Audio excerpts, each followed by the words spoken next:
স্বাগত বন্ধুরা, কারিকুরির তরফ থেকে। কারিকুরি আজ তোমাদের কাছে একটা চিকেনের রেসিপি নিয়ে এসেছে। তোমরা দেখতেই পাচ্ছ এই বাটির মধ্যে আমার চিকেন রয়েছে। এখানে আমি 750 গ্রাম চিকেন নিয়েছি। তার জন্য আমি নিয়েছি একটু দই। তো দইটা পুরো এখানে 200 গ্রাম আছে, আমি 100 গ্রাম দই এতে ব্যবহার করব।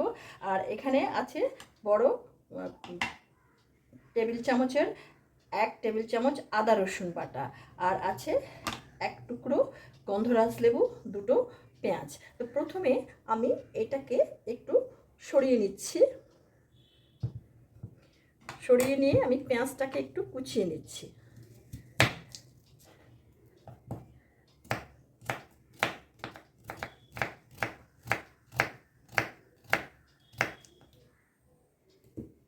পেঁয়াজগুলোকে আমি এখানে তুলে নিচ্ছি। এবার এই যে মাংসটা, এই মাংসটাকে তো আমি ভালো করে ধুয়ে নিয়েছি। এর মধ্যে আমি এই দইটা দেব।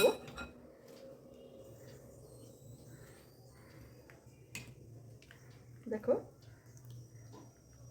এতে আমি 100 গ্রামের থেকে একটু বেশি হবে দইটা দিয়েছি।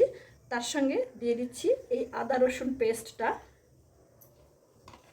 আর এইখান থেকে দিয়ে দিচ্ছি একটা বড় পেঁয়াজের হাফ কুচনো এর মধ্যে আমি দিয়ে দিলাম। হাফ চা চামচ গোলমরিচের গুঁড়ো, আর এই যে একটু লেবু টুকরো 4 ভাগের 1 ভাগ, একটা গন্ধরাজ লেবু 4 ভাগের 1 ভাগ টুকরো আমি এর মধ্যে দিয়ে দিচ্ছি। রসটা টিপে এর সঙ্গে এই লেবুর টুকরোটা থাক। আমি এবার এটাকে ম্যারিনেট করার জন্য ভালো করে হাতে মেখে নিচ্ছি। এইভাবে এটাকে আমি মিনিট 15 থেকে 20 রেখে দেব। এটাকে আমি একটা ঢাকা দিয়ে রেখে দিলাম। গ্যাসটা ধরিয়ে দিচ্ছি বন্ধুরা। ধরিয়ে দিয়ে একটা কড়াই এখানে আমি বসিয়ে দিলাম। কড়াটা গরম হয়ে গেছে। এবার এতে আমি সাদা তেল দিয়ে দিচ্ছি পরিমাণ মতো। এখানে প্রায় 8 টেবিল চামচ আমি সাদা তেল দিয়ে দিলাম। এবার তেলটা আমার একটু গরম হবে। গরম হয়ে গেছে, তেলের থেকে ধোঁয়া উঠতে শুরু করেছে। এখানে দেখো, আমি ফোড়নের জন্য নিয়েছি একটা শুকনো লঙ্কা। এই শুকনো লঙ্কাটা ভেজে তুলে রাখবো, পরে এটা ব্যবহার করব। একটা বড় এলাচ, 4টে ছোট এলাচ, 3 টুকরো দারচিনি, আর 12-14টা গোলমরিচ। এটাকে আমি এখানে দিয়ে দিচ্ছি।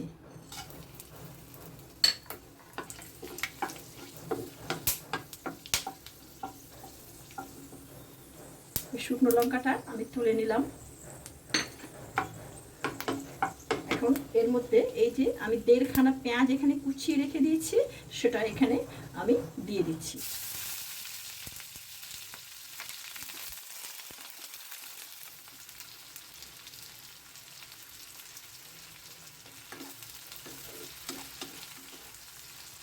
পেঁয়াজটা আমার হালকা গোলাপি ভাজা হয়ে গেছে।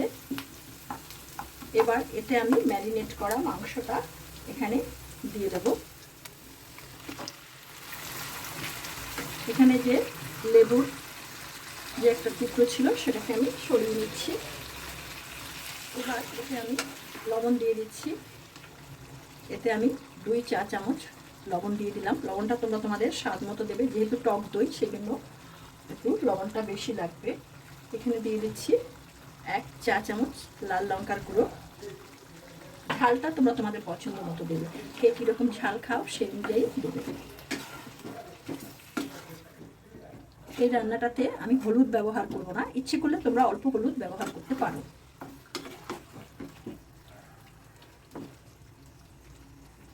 এইবার এখানে আমি খুব অল্প পরিমাণে একটু ধনে জিরে গুঁড়ো দিয়ে দিচ্ছি। এটাও অপশনাল, এটাও তোমরা নাও দিতে পারো। আমি এখানে 1 চা চামচ ধনে জিরে গুঁড়ো দিয়ে দিলাম।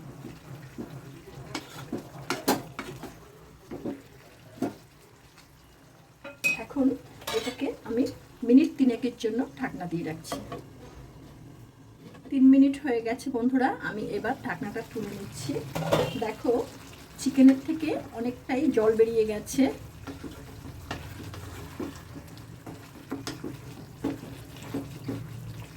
এবার এতে আমি এই যে চিকেন যেটার মধ্যে ম্যারিনেট করে রেখেছিলাম সেই বাটিটা ধুয়ে অল্প একটু জল আমি এর মধ্যে দিয়ে দিলাম। আমি এতে আর জল ব্যবহার করব না।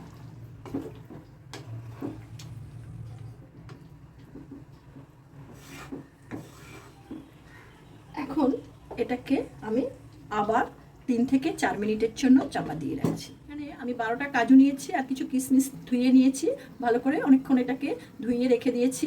এটা একটু নরম হয়ে গেছে। এবার এটাকে আমি মিক্সিতে ভালো করে পেস্ট করে নেব। পেস্ট করে সেই পেস্টটা আমি এখানে ব্যবহার করব। ঢাকনাটা তুলে নিচ্ছি বন্ধুরা। দেখি চিকেনটা আমার কতটা নরম হলো। চিকেনটা আমার বেশ নরম হয়ে এসেছে। এবার এতে আমি এই 4টে কাঁচা লঙ্কাকে আমি পুরোপুরি চিড়ে নিয়ে অল্প একটু চিড়ে নিয়েছি, সেই 4টে কাঁচা লঙ্কা আমি এখানে দিয়ে দিলাম। এখন আমি এটাকে আর চাপা দেবো না, এই ঝোলটাকে আমাকে একটু শুকিয়ে নিতে হবে। দেখো বন্ধুরা, চিকেনটা আমার ভালো সিদ্ধ হয়ে গেছে। এবার আমি এতে এই যে কাজু আর কিশমিশের যে পেস্টটা করে রেখেছি, সে পেস্টটা আমি এর মধ্যে দিয়ে দিচ্ছি। চিকেনটা সিদ্ধ হওয়ার পরে এটা দিলে ভালো হয়, কেননা কিশমিশটা তো মিষ্টি মিষ্টি, তো মিষ্টি জিনিসটা যদি সিদ্ধ হওয়ার আগে আমরা দিয়ে দিই তাহলে সিদ্ধ হতে একটু দেরি হয়। তাই আমি এই পেস্টটা এর মধ্যে দিয়ে দিচ্ছি। এটাকে একটু ধুয়ে একটু জলের মধ্যে আমি ব্যবহার করব। মিক্সির জারটাকে ধুয়ে একটু জল আমি এতে দিয়ে দিলাম।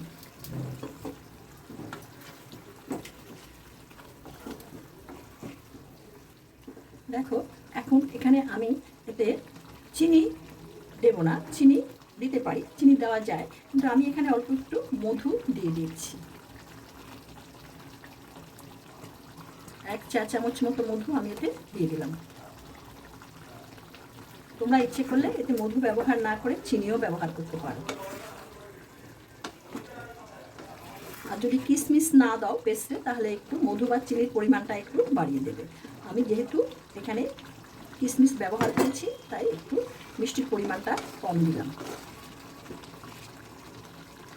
এবার দেখো, আমি একটা গন্ধরাজ লেবুকে ভালো করে ধুয়ে নিয়েছি। হ্যাঁ, এই পাতা সহ গন্ধরাজ লেবু, এই পাতাগুলোকে আমি এর মধ্যে এক এক করে দিয়ে দেবো। দেখো, এতে আমার এই গন্ধটা খুব ভালো আসবে। এবার আমি গ্যাসটাকে কমিয়ে দিচ্ছি। এই যে লেবুটা, এই লেবুটার উপরটাকে হালকা করে আমি একটু এটাকে ঘষে নিচ্ছি। তোমরা এই রান্নাটা করে খাবে, রান্নাটা খুব টেস্টি হয়। যে কোনো জিনিসের সঙ্গে খাওয়া যায়, রুটি, পরোটা, ভাত, পোলাও, সব কিছুর সঙ্গে এটা ফ্রাইড রাইস এটা খাওয়া যায়। এবার এটাকে ভালো করে নেড়ে চেড়ে নিচ্ছি। দেখো, গ্রেভিটাও আমার বেশ সুন্দর হয়েছে।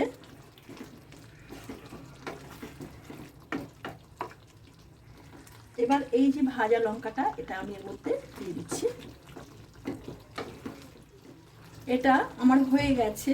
নামানোর আগে আমি একটু গন্ধরাজ লেবু এর মধ্যে আমি একটু নিংড়ে দিচ্ছি। এবার এটাকে একটু নেড়ে চেড়ে নিচ্ছি। এবার আমি এটাকে কিছুক্ষণের জন্য চাপা দিয়ে এইভাবে রেখে দেবো। 5 থেকে 10 মিনিট এইভাবে চাপা দিয়ে রাখলেই হবে, গন্ধটা ভালো আসবে। আমি এবার গ্যাসটা অফ করে দেব। হয়ে গেল বন্ধুরা আমার গন্ধরাজ চিকেন। আমি এই ঢাকনাটা দিয়ে রেখেছি, ঢাকনাটা তুলছি। খুব সুন্দর একটা ফ্লেভার বেরিয়েছে গন্ধরাজ লেবুর। এই গন্ধরাজ লেবুটা এই সঙ্গে দিয়ে যদি টেবিলে, খাবার টেবিলে এরকম দিয়ে দেওয়া হয়, তাহলে দেখতে খুবই ভালো লাগে এবং খেতে তো এটা সত্যিই খুব টেস্ট হয়। তোমরা এটা করে খাবে। তো তোমরা তো দেখলে আজকে আমি এটাকে কিভাবে করলাম। আমার এই ভিডিওটা যদি তোমাদের ভালো লেগে থাকে, তাহলে আমার এই ভিডিওটাকে একটা লাইক করবে, বন্ধুবান্ধবদের সঙ্গে শেয়ার করার অনুরোধ রইল। আর তোমাদের যদি কিছু জানার থাকে অবশ্যই কমেন্ট বক্সে আমাকে লিখবে, আমি তার উত্তর দেবো। যে সমস্ত বন্ধুরা আমার এই চ্যানেলটাকে এখনও পর্যন্ত সাবস্ক্রাইব করনি, তাদের কাছে আমার একান্ত অনুরোধ রইল আমার এই চ্যানেলটিকে সাবস্ক্রাইব করে বেল আইকনের অল অপশনটিকে প্রেস করবে। তাহলে আমার পরবর্তী সমস্ত নোটিফিকেশন তোমাদের কাছে সবার আগে চলে যাবে। তোমরা দেখতে থাকো কারিকুরি আগামী দিন তোমাদের জন্য কি নিয়ে আসে। তোমরা ভালো থেকো, সুস্থ থেকো। ধন্যবাদ।